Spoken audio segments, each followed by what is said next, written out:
Now, I acquired this clapboard strictly for gags. Now, before I get into the actual review, let me comment on that code giveaway I talked about a few weeks ago. I only actually had one person who left a relevant comment on the video, so instead of just doing the whole raffle affair, I just gave him the code. Be sure to subscribe for my videos, though, because I will be doing more Steam code giveaways in the future whenever I acquire them. Okay, on with the review.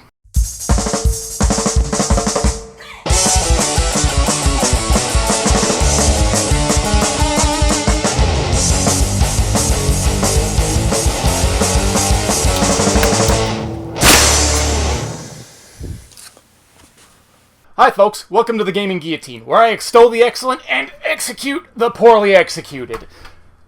This thing's really bulky. Now, if you've seen some of my recent previous reviews, first of all, thank you for watching my stuff, I really appreciate it, but also you'll recall that I said I like arcade racing games, and the original Need for Speed title was one of them. I'm sorry, Road and Track presents the Need for Speed. It's interesting to think about in hindsight how a video game that had to collaborate with a magazine spawned a multi-million-dollar franchise with dozens of entries. Now, as I've said, I've got a long history with these games, and could probably make another video ranking the Need for Speed titles as I've experienced them. In fact, if you'd be interested, feel free to let me know in the comments section below. Why are you even trying for the interactions? Nobody watches your shit anyways. Because, Charles, things could change someday, and I'm trying to remain optimistic. God, you are so pathetic. This pipe dream you have of internet fame that you keep pursuing, it's just a waste of time. First of all, Charles, these videos are for me. They are a healthy means of expression, they give me something productive to do to direct my creative spirit, and secondly, if you keep interrupting me like this, I'm gonna feed you to a wood chipper. Review another furry porn game. That at least helped me get my rocks off. Alright, come here, you. Getting back on course, the original Need for Speed Hot Pursuit, or the one that wasn't on PlayStation 1 anyways, came out in 2010. Really? 2010? Jeez, I keep finding things that make me feel older and older. I sunk many hours into it, and unless I'm mistaken, I even got every achievement on the Xbox 360 version. I put more hours into the multiplayer than was probably healthy, and recall tearing up the streets for hours on end performing drifts in supercars going in excess of 200 miles per hour. In November 2020, EA released a remastered version on the PC, PS4, and Xbox One, and Nintendo Switch. Now, I didn't actually discover that they'd released this until I saw it on shelves in a store. Just a little proof that physical media still has its place. Either that or EA royally botched the marketing endeavors. EA Games. Up everything! Whatever, I bought it, installed it, and started my engine. Now, before I even booted up the game, I had one tremendous fear about me. I was worried that EA had given this thing the same treatment that Activision had given to Call of Duty 4 when they remastered that game. Shoehorning in crafting mechanics, loot boxes, and all sorts of the other nonsense that have been slowly eroding my love for games for the sake of money and engagement. Imagine my delight when I found no such thing. I was a little disappointed by actually how few updates and additions there were to the game. In fact, I would argue it's barely a remastering and more just a straight port with a graphical upgrade on more modern systems. Although it was at least a lot quicker with the EA online connectivity and integration bullshit, but at the end of the day, even if it's just a graphical update for modern systems, I'm not gonna say no to it. So what's it like to play Need for Speed Hot Pursuit? The sense of speed is palpable and visceral. Anyone looking for a sim experience is likely going to be satisfied elsewhere. Things like ideal racing line and realistic damage are mostly irrelevant, and other than the sake for initiating drifts, braking is almost entirely optional for going around most turns. Now, for what it is, I'd say that the mechanics behind this version of Need for Speed are almost perfect for what it's intending. The sensation of successfully dodging in and out of traffic in a hypercar and then initiating a drift that can last over a quarter mile gives me a degree of satisfaction that I can't find in many other racers. All units, we are detecting a violation from the suspect. Be on guard.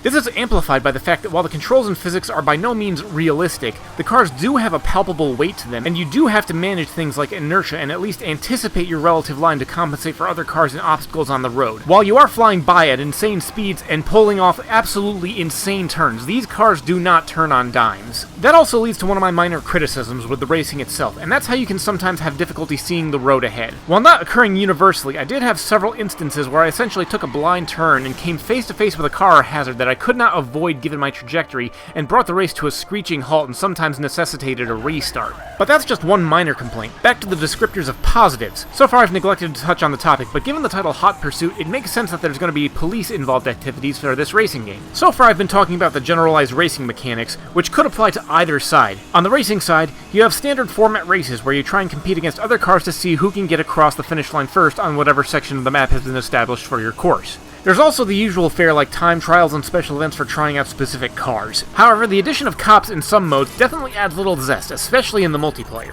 Some are just standard races where you have to dodge the police and cross the finish line without getting caught or wrecked. Other things become like a cat and mouse game where the entirety of the map is open to you and you just simply have to avoid and outrun the cops if possible. On the other hand, you can also play as the cops and prevent the dirty, scumbag criminals from bringing danger to your highways. These modes in and of themselves with the cops and robbers format would probably be okay on their own, but the addition of gadgets on both sides elevates into waging literal highway combat. For the Street Racer side, you get a powerful turbo boost that lasts for a fixed amount of time and provides more boost and acceleration than standard nitro, an EMP blast that so long as you keep the target in range, it'll eventually cause damage to the circuitry in the car, as well as radio jammers to disrupt and police gadgets from being deployed, and finally deployable spike strips to shred opponents behind you. Meanwhile, for the police side, you get the option to call in roadblocks to try and disrupt the racers ahead, helicopters for the sake of maintaining surveillance and visuals on racers that you might not see otherwise, as well as dropping their own little spike strips, and also getting the EMP blast and the ability to deploy your own spike strips if you're ahead. Police units also have a passive ability where they gain nitro boost just by moving around instead of having to drive recklessly and perform any particular maneuvers,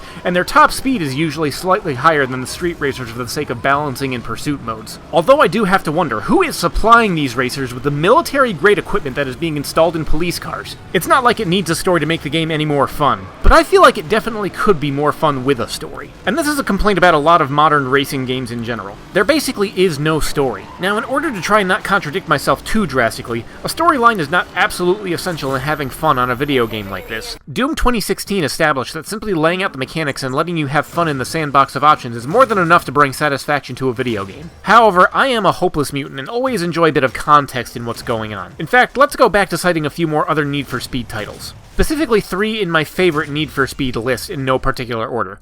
Need for Speed Underground 2, Need for Speed Carbon, and Need for Speed Most Wanted on the Xbox 360. God damn it, they did it again. I mean the first one. What these 3 games share in common is an underlying story to give you motivation and context for what you're doing. In all 3, you're trying to become the area's top street racer. All along the way, you might have been wronged at some point, or you're simply seeing a drama unfolding behind the scenes between races. For me, anyway, it's something small that I genuinely appreciate whenever it's there. In Hot Pursuit Remastered, all you're told is there's a lot of people that like to race in this county, and cops don't like seeing street racers racing in this county. In each respective side, there's a ranking system which is more there in place for the sake of progression and unlocking various cars and upgrades for the gadgets. I'm not saying that we needed a whole full-blown cinematic drama to unfold. Hell, I'm the kind that is satisfied with still comic panels like in Need for Speed Underground 2, so long as they're well done. A little bit of story context can add a lot of life to the world of whatever game you're playing, but that's another problem I can point out. Other than a few NPC vehicles, the world that you're playing in seems almost completely lifeless. You never see another human that isn't in a car,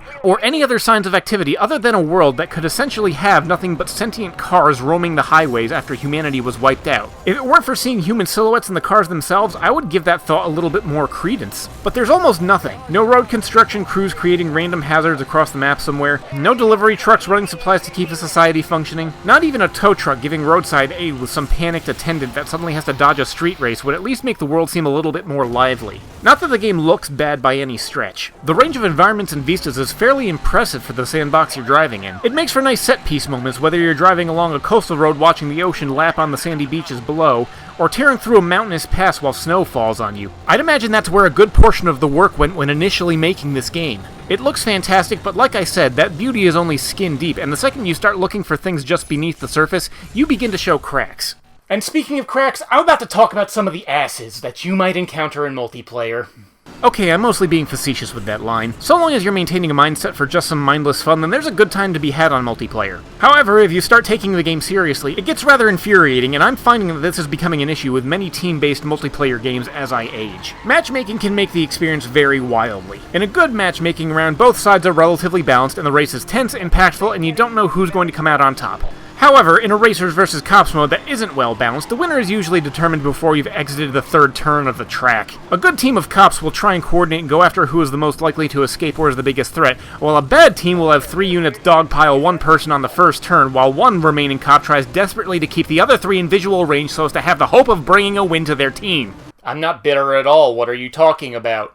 Actually, speaking of bitterness, this is something I want to address. I don't know if it's as big of an issue or controversial as when this game initially came out. I remember getting kicked for this in the past, and I know it's still a feature of the main game in multiplayer. That's where in a cops and racers mode, if you're a racer, crash, and then have a police officer manage to pull up right beside your wreckage, then you get busted. This is directed straight at those whiny little piss ants who scream that it's not intended at an unfair mechanic. This is the digital age. If it wasn't the intended design, it wouldn't be in the game. If you screw up, you get punished. It's a fair mechanic. If you don't crash, then there's no punishment for it. If someone doesn't agree with your terms on not utilizing this capture mechanic, then don't throw a shit fit and get all pissy about it when they use it. I might have had that on my chest for about a decade. Needless to say, I didn't sink as much time into the multiplayer this time around as I did last time. Still had some fun, but given that I have a lot more obligations than I did a decade ago, I think it's fair to say I'm good with this one. Now, returning viewers will usually know that I have a phase of my videos where I bring light to some major issue in the gaming industry, or give speculation on how something could improve overall. This time I don't have a lot of venom to spit, but more just a question originating in a source of confusion. And this one I'll direct straight at the various decision makers up at EA. Oh, here we go again. What now? I can already tell this is where you're going to go on some unrelated thing about a developer or publisher rather than talk about the game. Yes, because for me and many other people, artistic expression and particularly video games do not exist in a bubble, and given how financially motivated these mega conglomerate companies are, we need to make sure we take them to task whenever they step out of line. Whatever, you're still ugly. So why this game? More specifically, why this particular entry in the Need for Speed series? In the 25 plus years that this series has been going, why has this one been the first one to get the remastering treatment? Well, I have an answer for that, but I'm going to continue my rant for a minute. While each individual entry might be a bit of a time capsule of the environment it came from, I can guarantee you there are people that would absolutely purchase remasterings of the Underground games, the original Most Wanted, or any number of the Need for Speed titles. In fact, you know it's a series that you have barely touched in the years other than remastering one game over and over? Burnout Paradise? Yeah, that one's okay, but what about Takedown or Revenge? We are living in an age where video games are getting more expensive to produce with the bleeding-edge graphics that some people seemingly claim they want. To this endeavor, remakes and remasters and other such endeavors are an excellent way to get money flowing in order to maintain development without having to resort to scummy loot box mechanics or gambling. It's gambling, EA. No. I'm not going down that rabbit hole today. But seriously, EA, you've got more beloved franchises than I can shake a stick at. I look at my wall of games that I've collected and can point out a dozen titles observed over the course of 20 seconds that would absolutely benefit from a remake, remaster, or even just a modern port. With some backwards compatibility options slowly disappearing into the ether, you could simply go back into your catalog of ancient titles, tweak the code to try and get them running on modern systems, and in the very least get enough money to keep the lights on for a few more weeks as you try and wean yourself off loot boxes. Not again! I'll conclude with this. I like Need for Speed Hot Pursuit Remastered and think it's definitely worth your time. In fact, I think it's excellent and will extol it today. It's avoided a lot of the pitfalls that modern remakes are getting where they need to shoehorn in extra bits to try and squeeze cash from their audience, but also raises the question of what are publishers thinking anymore? The answer is how they can make the quickest buck. This is all related to that question I asked before. Why this particular entry into the Need for Speed series? Because it was likely the easiest one to remaster and kick out the door. They say you vote with your wallet these days. To that end, it makes sense why this is one of the most recent EA titles that I've actually bought at its release price, which was about $40 by the way. I just feel like drawing attention to that because I think it's worth it. Even more worth it when you realize that you can often get it on sale for about $20. What's not worth it are these annualized money-grubbing loot box selling promotion of child gambling sports titles that are deservedly getting criticized more these days. But always remember, only give your dollars to companies when you think they deserve it. And on that final note, I don't see myself ever giving any money to Activision Blizzard again. Am I right?